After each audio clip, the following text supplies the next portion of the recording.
name of the Father, and of the Son, and of the Holy Spirit. Amen. O heavenly King, the comforter, the Spirit of truth, who art everywhere present and fillest all things, treasury of blessings, giver of life, come and abide in us, and cleanse us from every impurity, and save our souls, O good one. Amen. Thank you. Thank you so much.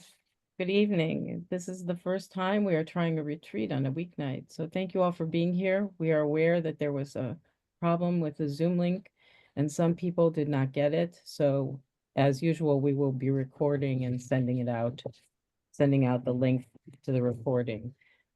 Please stay muted while the speaker is presenting and be aware of what's happening on your camera feed. This session will be limited by His Grace's time. If you have any questions, please submit them through the chat during the session if you can. His Grace Bishop Alexei is well known to us. It is largely through his efforts that the Clergy Wives Ministry was established. Thank you, Your Grace. He was received into the Orthodox Church as a young man at St. Tikhon's Monastery, where he later received his monastic tonsure and taught patristics at the seminary. After about a decade of monastic life, he traveled to Mount Athos in Greece for a time, eventually was ordained to the priesthood, and then sent to serve the divine services at a women's monastery that was the dependency of the monastery of Karakalu, and he also served in a parish nearby. In 2019, he returned to the U.S. and was subsequently elected Bishop of Bethesda, consecrated to the episcopacy on January 25th, 2020. He was elected Bishop of Sitka and Alaska on March 15th, 2022. There was a lot going on for His Grace during the pandemic. He has successfully set up a fund to supplement clergy salaries in Alaska and travels broadly. His work in Alaska is beautifully chronicled pictorially on the Facebook pages of the diocese and of St. Innocent Cathedral in Anchorage. Tonight, we've asked His Grace to update us on the glorification of Blessed Mka Olga, about what's already taken place and what is planned for the summer. Thank you, Your Grace, for joining us. And is it true that you have recently celebrated your birthday? Yes, that's true. So Well, happy birthday. Yesterday? yesterday. Okay. Yesterday okay. I hit a 660. So oh, well, you're just five years from Medicare. just 5 years. So okay. Happy birthday. Thank you so much for joining us. Thank you. Well, I thought I'd just talk a little bit about, again, Mka Olga, like with the reading from scripture, you can hear the gospel, and every time you hear it, of course, it strengthens one's faith, it strengthens one's reaction and devotion to the Lord. So I thought I would go over a little bit, again, Mka Olga's life, go over the uncovering, and then kind of end it with speaking a little bit about the upcoming pilgrimage for her glorification, and try to kind of weave that into what that kind of especially means to you as clergy wives. It's clergy wives, you, much like Blessed Mka Olga, bear the unseen burdens and the quiet blessings of a calling that's often unrecognized by the world, yet really deeply woven into the very kind of life of the church. Yours is a path of silent sacrifice and steadfast love, a path that Blessed Mka Olga herself walked, and she walked it with such grace, such humility, and I would say very much an unwavering faith. In her, you find an intercessor, not only an intercessor, but also a spiritual mother who teaches by example that holiness is not always found in just grand gestures, but in small daily acts of love, of self-giving, that ends up shaping our souls and sanctifying our lives. I'd like to kind of just look a little bit about her and her life, and to see her as a guide, not only as wives of priests, but as women called to embody the love, humility, and service of Christ himself. My prayer is that will kind of strengthen you. We all know that Blessed Mka Olga was born on February 3rd, 1916, in the small remote village of Kwethluk, Alaska, among the Yupik people. She entered a world that, if you've been there when it's beautiful, it's breathtakingly beautiful. The Kuskokwim River, the tundra that just kind of spans out. But it's also a place, especially say during the winters, of relentless hardship, where survival always depended not only on individual strength alone, but on the deep bonds of family and community. So, say life in rural Alaska was one of endurance and a daily rhythm shaped by the demands of the land and ever-present awareness of God's providence. It's God who will bless the river with fish. It's God who will allow them to catch the fish and who will provide for them. So families fished, hunted, gathered to sustain themselves for the long and otherwise unforgiving winters, leaning on one another in a way that I think mirrors the very essence of Christian love, the kind of Christian community that I think we would like to see all of our parishes, all our communities have. Faith was not something separate from life in Kwethluk. It was life itself.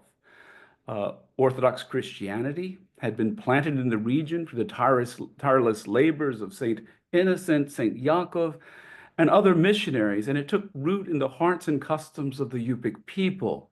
By the time of Mka Olga's birth, Orthodox faith was really not just a set of beliefs, but it was almost like the very heartbeat at the center of the village. The services were in a blend, because this was at the time she was born, it was just a territory. It was not a state. And these villages were very, very remote. So the services at this time would have been in Yupik, Church Slavonic. A lot of times even the Yupik would have been written in Cyrillic letters at this time, because the modern Latin-based Yupik alphabet wasn't developed until much later. The feast would be celebrated with joy and a sense that everyone was responsible for the feast. This is kind of a really, what I would say, a sacred environment in which young Saint Olga was formed, not just by words, but by kind of the lived experience with the elders of humility, of service, of sacrificial love that would come to really define her life and really make her into the beacon that she would become. When she later, of course, married Nikolai Michael and would become the priest of Kwethluk, she stepped into the sacred role of being a matushka. But even before she was a matushka, she was referred to by everyone in the village as mom, because she had become really the mother to the entire village. I think that little just statement really speaks volumes about her love, her care, and her quiet wisdom.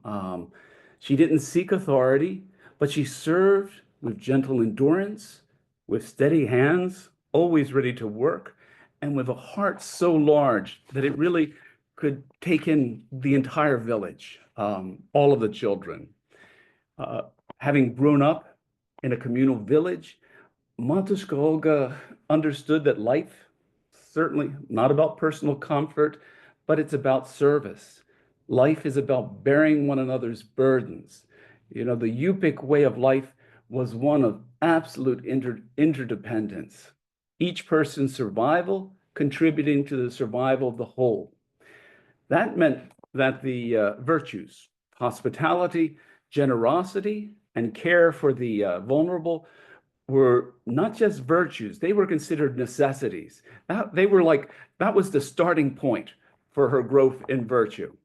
Ingrained in her from childhood, but just really expanding in her life of really devotion to Christ.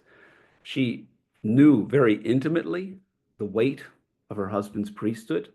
To be married to a priest in Orthodox village, more than an honor, was a call to even deeper sacrifice. It meant standing beside him in the moments of joy, but also in the moments of grief. weeping with those who weep, mending what was broken, and basically pouring themselves out so that others might be strengthened. This, the calling of every Matushka, not merely to support, but to love, to serve, to bear witness to Christ's compassion in the quiet, often hidden corners of life, but those corners of life where really something wonderful takes place.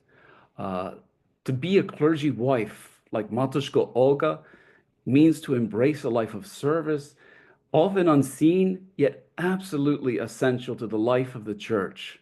It's a calling that demands quiet strength, deep wisdom, and an unfailing reservoir of love. Matushka is not merely a wife, she's a spiritual mother, a quiet guide, and an intercessor for those in her care. She stands in the background, yet her presence is really a source of stability, a source of warmth, and a source of healing for those who come to her. That, I believe, that's what Matushka Olga was for the community. And then it expanded, of course, all over the Kuskokwim and has reached, DC and Chicago and all of North America. She is simply continuing to be that model Matushka. Um, she lived her calling, of course, with great humility and great grace. She was known, of course, for being a midwife, not only in the physical sense, of course, delivering children into the world, but in that deeper spiritual sense that of helping bring forth new life, she would help women bear their hidden burdens, offering them comfort in times of sorrow and distress. There were often, in the village, the Mka, where you would go in and, they would, one would, it would be, the primary way of, kind of getting clean in the village, but it was also a time of real bonding. And it was said that women that would go into the Mka with her, she wouldn't have to say anything, but they would be just healed by her presence alone. She had an extraordinary sensitivity to the pain of others, especially, say, as related to abuse or trauma. She bore their suffering as if it were her own, and she really created a space of safety, a place of unquestionable love. And in her presence, they would find healing, not through grand gestures, but through the steady, unwavering compassion of Christ himself. We know that Blessed Matushka Olga and her husband were blessed with 13 children. Yet she also knew this deep sorrow of having to bury 5 of them. She carried the weight of that grief, the exhaustion of sleepless nights, and a constant worry of keeping all of her children warm and fed in the unforgiving Alaskan winter climate. Yet these struggles did not harden her heart or break her spirit. Instead, they became the very means by which she was even further refined in love, further refined in patience, further refined in her unwavering faith in the Holy Church. Her holiness, it wasn't so manifest by the grand miracles or any kind of public recognition. It was said when she was given the award, the St. Herman's Award by late Archbishop Gregory. Archbishop Gregory had to try to think who she was to place her. That was how much in the very background she was. But her steadfast acts of love, they really wove grace into the very community of Kwethluk. Whether it was sewing some warm clothing for those in need or giving some of her children's extra clothing to children who didn't have clothing, which was something that, it just shows kind of the greatness of her love, because she didn't want to see any child cold. She would prepare food for a grieving family, offering them nourishment when words alone can't ease the pain. She'd hold the hands of a mourning mother, silently sharing in her sorrow. She'd lift up her prayers for those who suffered, even though she was, of course, weary. It was said, in Kwethluk, one of them said that she was always working, always working. In fact, she would work at night so that everything would be ready when everyone would be up in the next day. You could see the calling that she represents to a life of holiness, of pouring oneself out in love, and embracing the truth. They're really marvelous acts of faith, not seen or praised by the world, but certainly known by those who are cherished by God. On the 15th of November of the past year, 2024, a really profound and historic event unfolded in the village of Kwethluk, Alaska, which I think, of course, marked a milestone in the path towards our glorification. And that was when clergy and faithful from across Alaska, some even from the lower 48, and distant parts of the world, traveled to the humble village to witness the uncovering of the relics of Blessed Mka Olga, Samkuk. And this gathering was really a living testament to the enduring power of Mka Olga's life and the faith she continued to inspire in the hearts of those who seek her intercession. They were asked, on Ute Air and the other airlines, there were Grant Airlines, there were like 15, 16 flights into Kwethluk chartered from all across the Kuskokwim and Yukon. And these charter companies were like, what's going on? Why are everyone going to Kwethluk? And of course, they're going to Kwethluk because their mother was going to go back into church. Their mother was returning to church.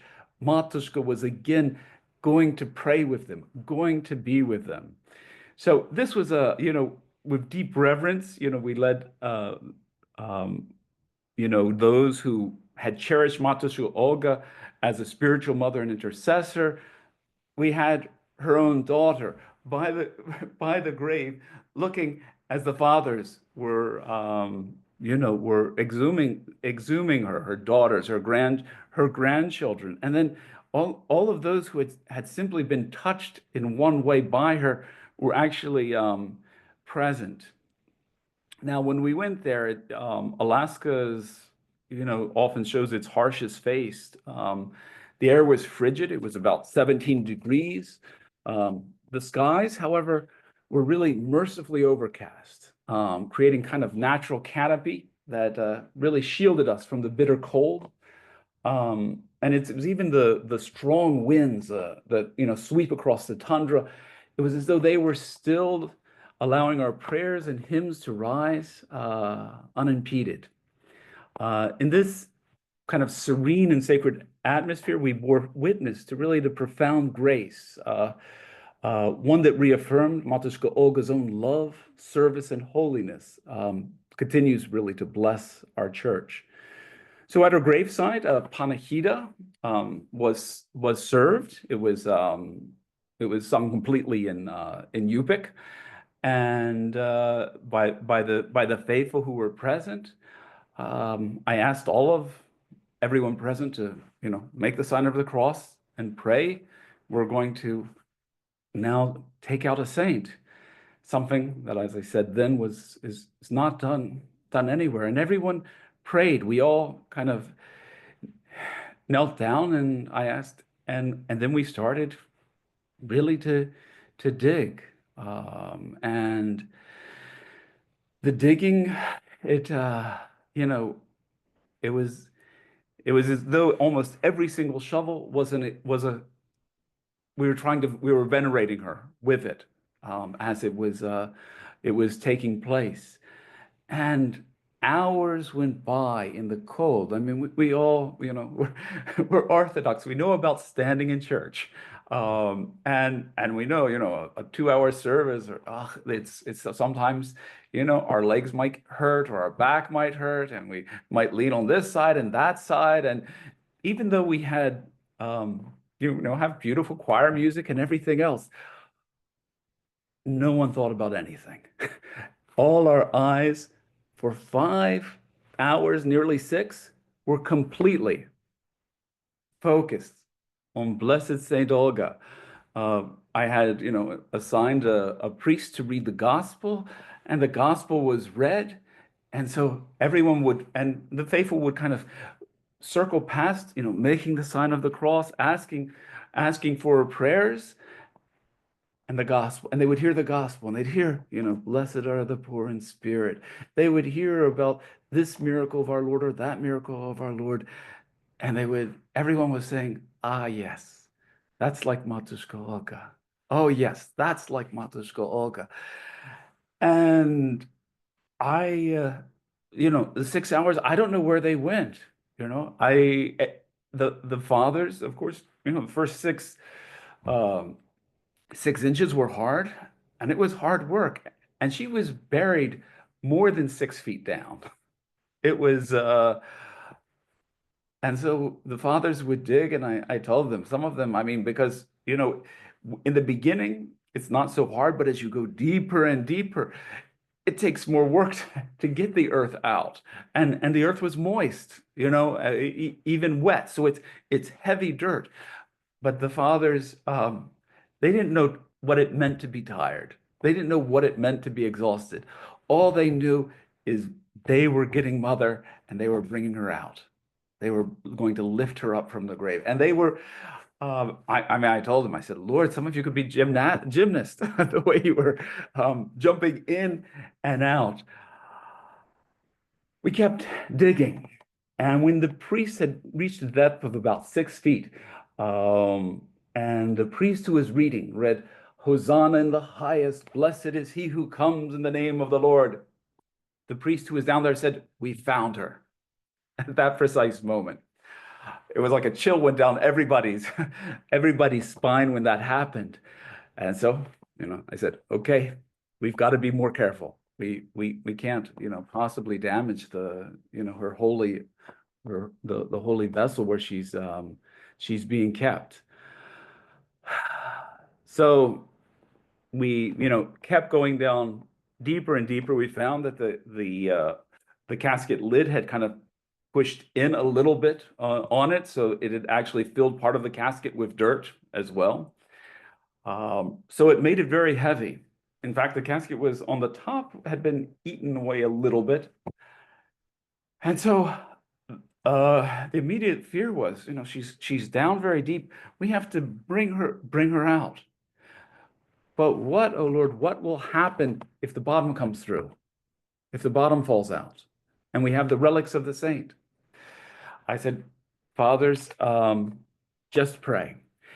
And so, we prayed and we gradually lifted it out, and everyone started singing Holy God, Seti Bože, they sang Tankira Agayun, and with difficulty, because it was extremely heavy. The priest brought it from the old cemetery, because in Kwethluk, there's the old church, which was a church where where Matushka Olga had prayed, and her grave is not far from it. But then there's the new church, which is where we are now. And so we had to go from the old church to the new church, up the steps. But God took care of us. The bottom did not come through. We took her then into the church. The doors of the church shut, and I told them, the fathers, because this is really very much like behind the altar, like when the gifts are brought behind the iconostas. And I would say with almost even as much devotion as the fathers have when they hold the holy gifts, and they want to make sure that nothing happens to this, which is the most precious thing of all. That's how all of us were with, of course, the Blessed Matushka Olga and her most precious relics. We all made, the 3 prostrations, all the fathers. We opened it up, and there was a winding sheet above her and a winding sheet underneath her. It was wet, though. Her relics were very, very wet. So I need to go back and wash them and clean them. But we just we took them, and I said, we'll pray that she's taking care of us up to this point. We'll pray that she helps us for the rest of it. And almost like you take a child from one crib and put it gently into another, that's how we brought the Blessed Matushka Olga into the new casket. Now, that's kind of where we are. I was hoping by this time that I would speak with you, that I would have already gone to Kwethluk to kind of completely to wash the relics, because that's actually the next step. Is, according to traditions, they're washed in wine. The bones of the saints, they're washed in wine, and then then laid out, and then clothed. That again, whether getting to Kwethluk, the river was not solid, so hopefully I'll do that that in Great Lent. But now we of course have the pilgrimage in front of us, which I think to really travel to her village is really to step into the heart of Orthodox Alaska, into a land shaped really by deep faith, by their ancient traditions, and for the reverence for those who've gone before. And I think any trip there is really a pilgrimage. It's an encounter with the sacred. Now, getting to Kwethluk is not easy. Getting to Alaska isn't easy for anyone. You have to fly from wherever you are. Usually you have to fly to Seattle, and then from Seattle to Anchorage. But that's only when that's the easy part. Then it's necessary, of course, to fly to Bethel, which is the nearest hub, and then either take a flight, a short flight to Kwethluk, or a flight by boat to Kwethluk. But kind of the remoteness of the destination, of course, enables the pilgrim to see kind of the isolated environment in which Mka Olga lived and served, which makes one really understand the depth of her sacrifices in a way that's hard to understand when you could just go to the supermarket and buy something buy some extra food. But at her time, I mean, what you had is what you caught and what you could make. And then journeys to Bethel, and Bethel even at that time did not have, the great supermarket it has now.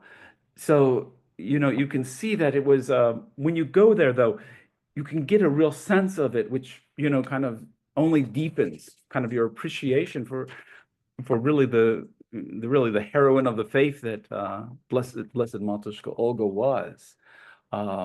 There's a simplicity in the place. There's a humility about the place.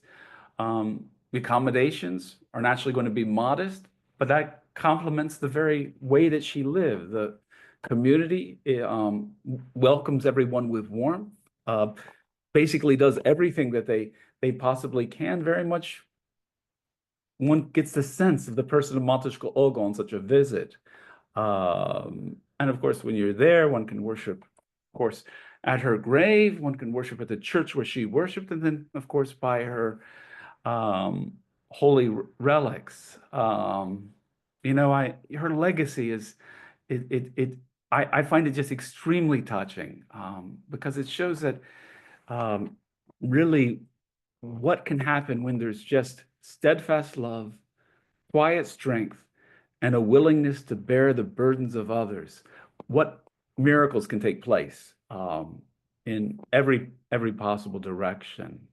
When one's near her, you can see that there's no act of faithfulness that we make in this life that's too small, or hidden sacrifice that's not noticed by God. And I remember speaking with some of the people in Kwethluk, and they said, she would probably, feel all the more humbled by this, because she was simply doing what what she does. So, for those who are coming on the pilgrimage, there's also, I have on the website, there's frequently asked questions, and answered frequently asked questions, which we've kind of provided answers for, that are kind of in keeping with what the people of Kwethluk think is important. And there's a few things that are kind of different from, say, what's customary in the lower 48. Women in Alaska, and especially in the villages, traditionally cover their heads, and that especially in worship. And that's not seen as a rule, but as a kind of just an expression of their humility before God. Blessed Matушka Olga, like many women before, honored this tradition, embodying the virtues of quiet strength and spiritual dignity. It wasn't just a fabric, it was a sign of her prayerful heart, her reverence for what's holy, and her devotion to Christ and his church. It was interesting when I uncovered her relics, because actually Matushka Olga would not simply wear one head, like many Yupik women, they would actually wear two head coverings. They would have one first, which would be like a chapel cap, and then they would have the traditional scarf. Her chapel cap with her scarf was no longer there because most of her clothes had deteriorated, but her chapel cap was actually completely one with her skull, and that had kind of remained kind of a testament of how the humble act of devotion had been sanctified in both her life and her death. Um, Matushka Ksenia is at present designing a special headscarf in honor of Blessed Matushka Olga that she says will reflect the style and simplicity that Matushka Olga herself, would have worn. And so it's not an obligation, but this is just for those coming in, it's a gesture of love and respect for the faith of the village.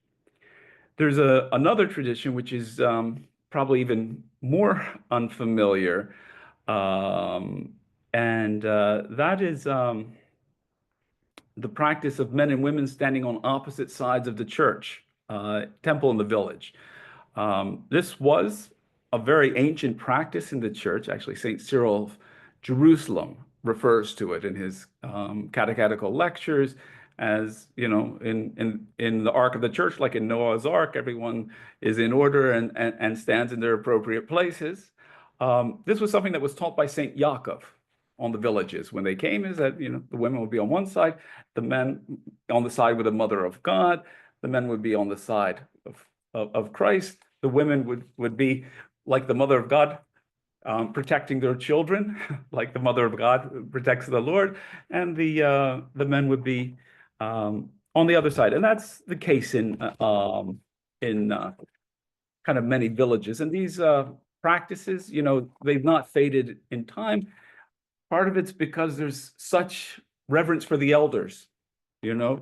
What grandmother taught, I accept because grandmother taught it. What grandfather taught, I accept because grandfather taught it. So, those who are coming, it's a kind of opportunity to basically experience another world, really, another Orthodox world, and basically to experience the world where Matushka Olga became the really wonderful saint that she was. To be a clergy wife, I think, like Matushka Olga, means to embrace a calling that's unseen but absolutely essential to the life of the church. It's a vocation of quiet sacrifice, steadfast devotion, and profound love. She's not merely a wife, she's a mother, an intercessor, and especially, I'd say, Matushka Olga, she was an anchor in the storm of others' sorrows, a kind of the unseen strength behind her husband's ministry. Many have said that really Matushka Olga sanctified her husband. She was the heart that beats within the parish, the one who prays when others despair and comforts when others mourn.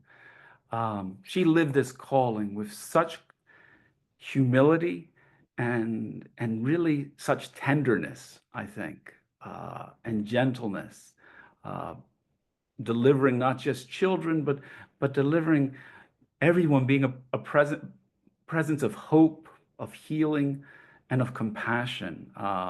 She had a mother's heart that really beat for everyone. She bore everyone's burdens. She saw the wounds that no one else saw. She wept with those who wept. She healed those in ways that no one could measure with her simple but really relentless love for God. Her life was really a living of the gospel, not proclaimed from the ambo, but written in the fabric of daily life. She was a mother to her children, but to not just to her children, to the entire village, and now I think to the entire church in North America and even abroad. Uh, I think you were extremely wise in choosing her to be your patron even before her canonization. And I pray that she strengthen all of you in your own labors as clergy wives, matuszki, uh, in our Orthodox Church. May God bless and keep all of you. Thank you, Your Grace. There are a few questions. Do you have a few more minutes? Yeah, let me see if I can find the chats. Oh, they're not in the chat.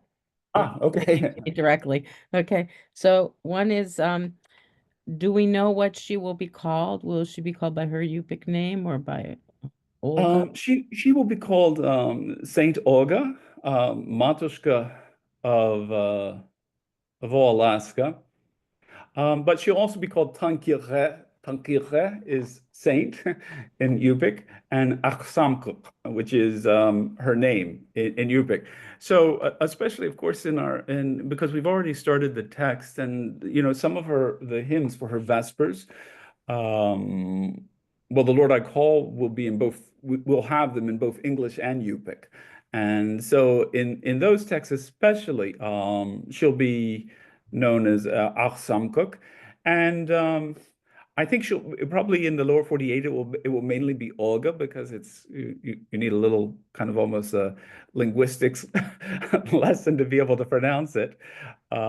So we'll probably call her Olga, but I think both will probably be freely used. When I'm speaking about Blessed Matuszka Olga, I will refer to her as Matuszka Olga. But if I'm in a crowd with Yupik people, I'll always, of course, also say and Samkuk.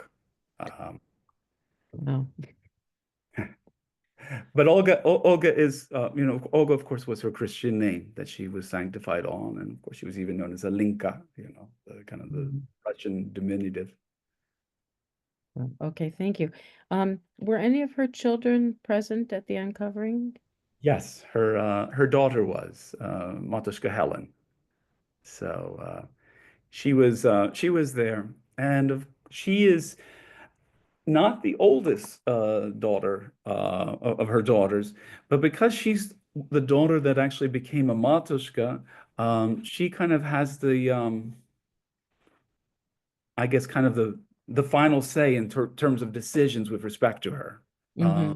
And so kind of the family, the children, they say, well, because you're the Matuszka, you make the decision. And so say when I was talking about where she should, her body, sacred body should be. Should it be in Kwethluk? Should it be in Anchorage?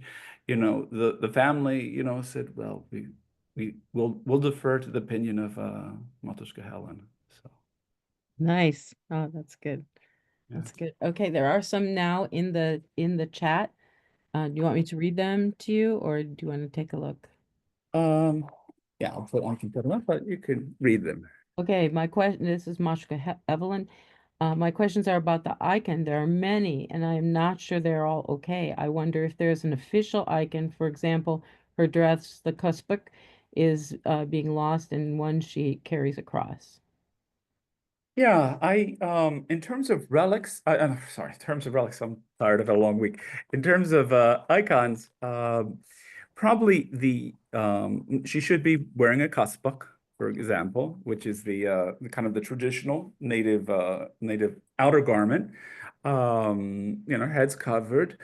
Um, she those who knew her said she always liked a blue head covering, probably for the Mother of God. So blue is a good color for that. To be, she could eat because she was not a woman of many words, very, very much like the Yupik people. She was measured in her words, and she she preached the gospel without words for the most part.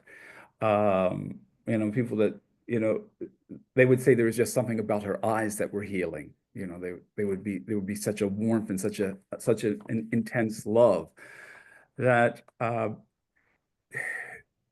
it's probably preferable to have her say with the basin and the or just her hands in prayer, with a little cross. Yeah. In terms of a text, there it's better, for a canonical icon. The Northern Lights are beautiful, but it's better to have her in glory, which is the kind of the canonical icon, rather than say with the Northern Lights in the background. And because Northern Lights, that's when it's really cold. It's like the coldest. It's beautiful, uh, uh, but she's in the warmth of the glory of the kingdom. And in terms of a text, I know there's a lot that will have the text from the vision of the miracle, in which out of great beauty can be created out of desolation, utter desolation, which was something that was very meaningful to this person that was heard, but this was not something that she said in her lifetime. This is from a vision.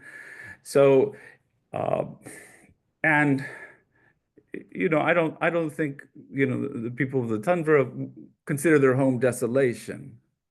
It's home. So while it was meaningful and helped heal this person, and we glorify God for that, I think simply her icon, because it is probably the best, rather than say with a scriptural teaching passage on the side.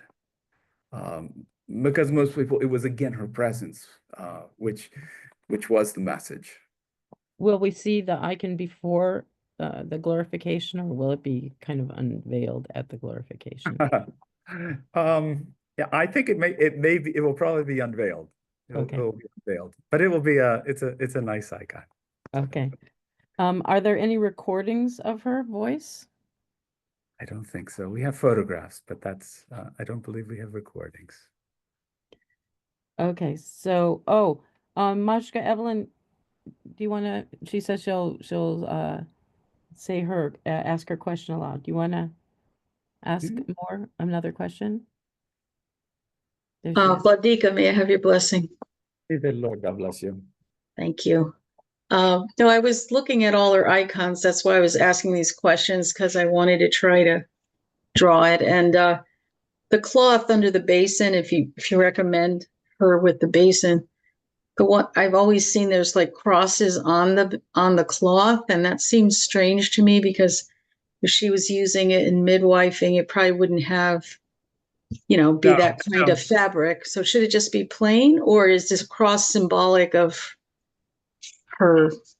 And I think plain. I think plain. I think the artist tried to make, tried to make it more pious, and like whatever she did was liturgical, which I think at a certain level was true. But then on the other hand, I think keeping it simple actually would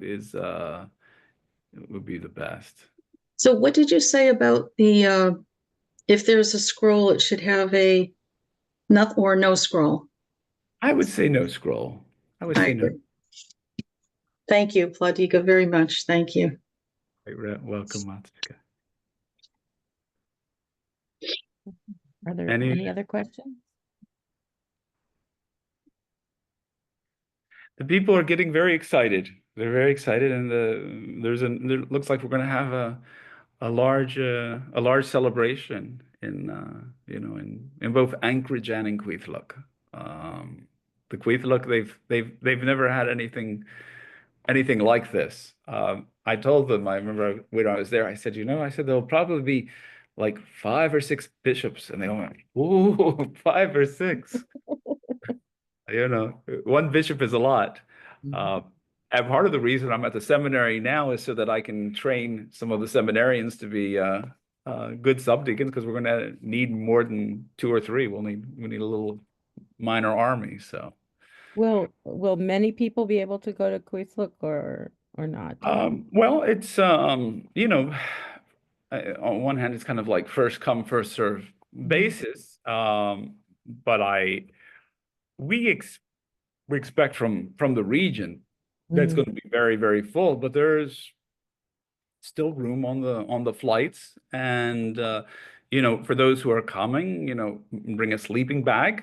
Um, we will try to have cots, and everyone will be kind of put up at the local school because uh, there's no hotels. Um, but it should be, they're very much looking forward to it and preparing for it. So when we had the update last year with Archbishop Daniel, he told us, or Machka Alexa was on, and she was not able to be on tonight because she's sick. She's with her daughter and she's ill. But the next day she contacted me and she said she forgot to tell everyone that they should bring snacks because snacks are very expensive in Alaska. So if you're gonna go to Kwethluk, you need to bring snacks. So Yeah, yeah. Bring snacks. You might want to bring a little bit of bottled water with you, you know? Bring snacks, I mean, everyone will be fed. No one is going to be hungry. There's going to be food, and they're going to really do their very best. I've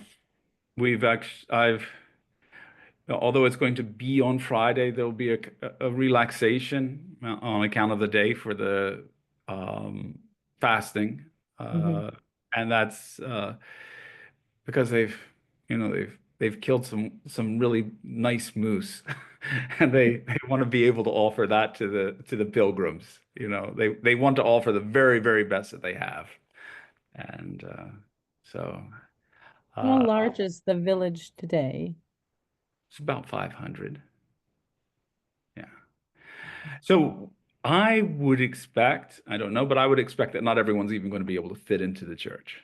Mhm. Uh, Yeah. um, but as I kind of said in my kind of talk, that I think actually when going to Kwethluk, for those that are able, it does I think it does give you a window into who she really is, even aside from, of course, the great joy and grace of actually being able to venerate her precious relics. Yes. Oh, there's another question in the chat. Can you share about the two services? What will happen in Kwethluk and what will happen in Anchorage and the dates for each? Okay, I believe it's the 19th of June, so 18, the pilgrims would need to be there on Wednesday. Thursday, the hierarchs will arrive in the afternoon. There will be the last formal panihida, which will be sung in honor of her as Olga, as Matushka Olga, and after that there will be the glorification service in which the Vespers in her honor will be sung. We will sing the Magnification. Her icon will come out of from the royal doors and be presented for veneration. And strictly speaking, that is kind of the day in which she is really officially made a saint. But even, of course, Alaska is larger than Texas. It's very, very large. And not everyone will be able to be present to get to Kwethluk. I expect we will have I expect we'll have quite a few. But so on the eve we'll have the vigil service in her honor. And then the next day, we will have the hierarchical divine liturgy for Saint Olga, and then we'll have a grand banquet and in Kwethluk that all the ladies of the village will be busy, busy, busy cooking and preparing. And and we will also have some native dancing as well. Anchorage will have the second service, because but this will be Saturday night and Sunday morning. Of course, Saturday, Sunday, that's of course the day of resurrection. So Mka Olga service will again be sung, but it will be shared with the resurrection. So it won't be quite as full. But there are bishops such as Bishop Benjamin, some of our bishops who have kind of mobility issues, so that they can be present. But they're intending to come. And we'll have another probably a large celebration in St. Innocent's Cathedral, which, can hold, quite a few people. And then we'll also have a banquet there. And at that banquet, that's going to be, and I think that'll be a banquet that there's tickets are on sale. I think we can hold it'll be for about 350 people. And there will be Yupik dancing, Unangan dancing, and Tlingit dancing. So as well. And so those are the kind of the two large celebrations. So it's basically 4 days of celebrating Mka Olga. And then something will take place also at the All-American Council. And at the All-American Council, there will be a third service for everyone, and her relic. There will be a piece of her relics will be given to the to the National Chancery for DC, and that will be brought to the council for veneration. So everyone will be able to venerate her, and there's an icon that's commissioned for that as well. And so there we will do the kind of the third celebration of Mka Olga. So she doesn't get one service; she gets three, which is rare. But I think it's also testimony to the breadth of the devotion for her, and that there's no way we can't do it in Kwethluk, her village.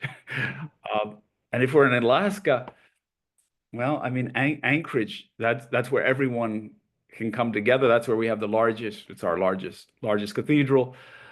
And then it has to be done also for everyone in the Orthodox Church in America. So I think this was a kind of wise way to go about it. And from then on, of course, she's all of ours, our common treasure. Will her relics be open in Kwethluk? Possibly. I'll know after I wash them. They were under the water for like 40 years.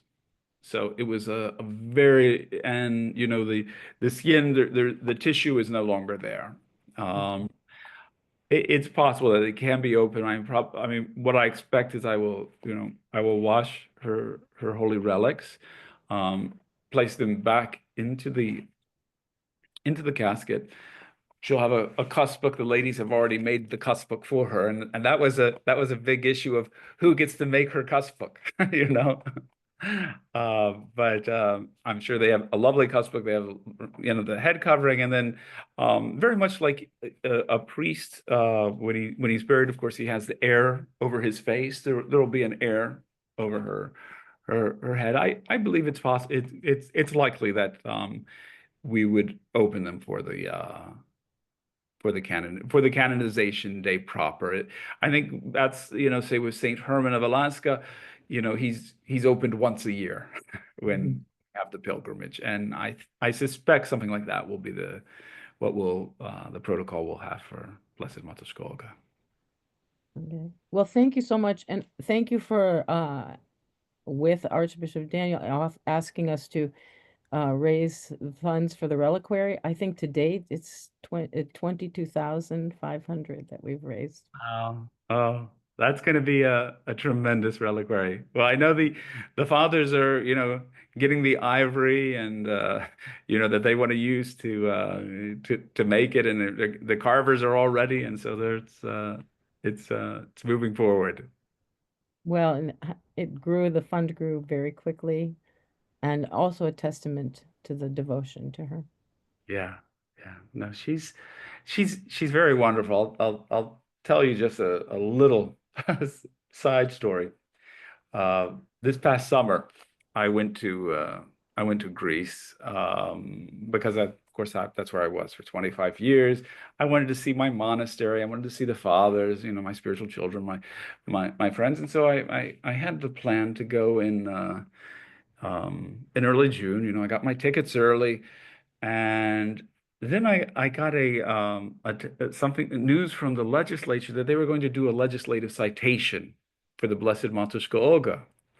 And legislative citation, that's a big deal. I think it's the first time the United States government has recognized an Orthodox saint as being Wow. demonstrably leading a life of virtue. It was something, a bill that was brought in by the representative in the Bethel area. He was not Orthodox, but he knew this was important, and so it was signed, and it was to be. I found out that it was probably going to be given right in June, and so like right after I would go to Greece, and so I asked Mka Olga a little bit shamelessly, but I said, could you put it off just a little bit so that I can get to Greece and see the fathers? You know, I just got on my knees and I said the prayer. And a few days later there was a call. It's decided that it won't be ready till the fall. Whoa. So Wow. uh, just be bold. Be bold. She really loves her children. She really cares about little details. Um, you know, she's she's like a mother in everything that a mother is. Like the best you can think about a mother, in terms of warmth, in terms of love. I've had these older, now elder ladies, you know, say, we would come in with our muddy shoes and we'd make the place so dirty. And she never scolded us. And we'd do it day after day. And she never said we were bad. Wow. Wonderful. Yeah. There's another question. Why does the church wash the saint's body in wine? And what is the theological reason for this? That's actually been the practice since the time of the martyrs, and it's actually in the canons of the church. This is what is done. Of course, wine has a kind of a purifying effect. It's kind of a purifying effect, and it's of course, wine is um, what we offer, of course, in the Eucharist. So it's considered a way to cleanse it. If you know, when we uh, consecrated church, what's one of the first things we do?